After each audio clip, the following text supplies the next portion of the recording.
Minister Schlettwein stated that Cabinet's stance on the red line is that the country cannot have two agricultural sectors, further stressing the need to address such inequalities.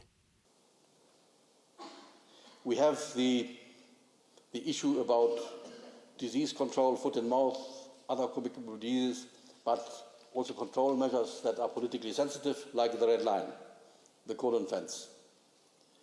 Cabinet took the principal decision way back that we cannot have two economies, we cannot have two countries, we cannot have two agricultural sectors. The only way to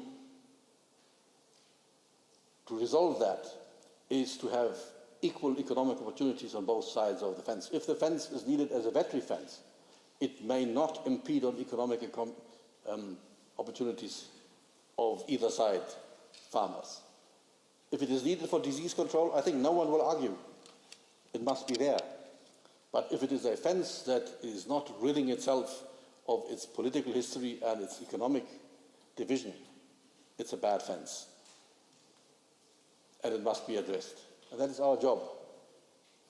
If we do not solve these problems, these inequality problems, be it because of historic relics like the fence, be it because of bad service provision, be it through bad policy, it is we who will suffer the consequences, you and me.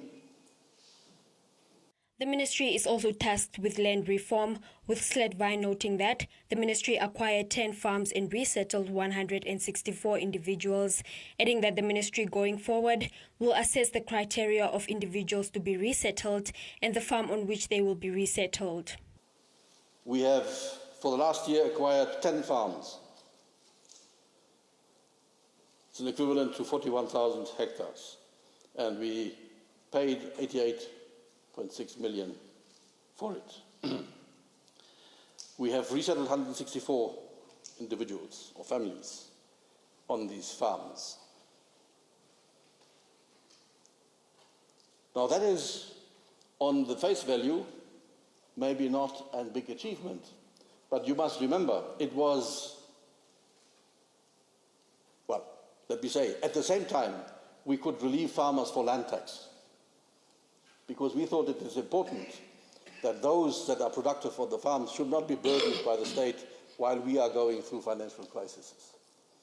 So we said, let you keep your money in your pocket, rather invest it into farming than pay taxes to the state. But that deprivation of taxes, land taxes, reduced our ability to purchase farms, because that feeds into the land acquisition fund. We must be very smart and innovative when we subdivide farms, that we do not subdivide it into non-productive units for some and productive units for others. We must be more alert to the problems that that one can avoid when not appropriately subdividing. So, and we must be, of course, sensitive to whom do we put on the land. If our goal is to regain dignity, we cannot but accelerate our rule-making, our criteria, to give effect to the 30-70 quota portion that the Land Conference, the second one, has agreed, saying that 70% of the resettled people must be from that area. Land is a difficult, tough issue. It's emotional. People are attached to their properties. People are attached to the fact that they were disowned, that they were robbed, that they were violently removed from their land, be it in the history.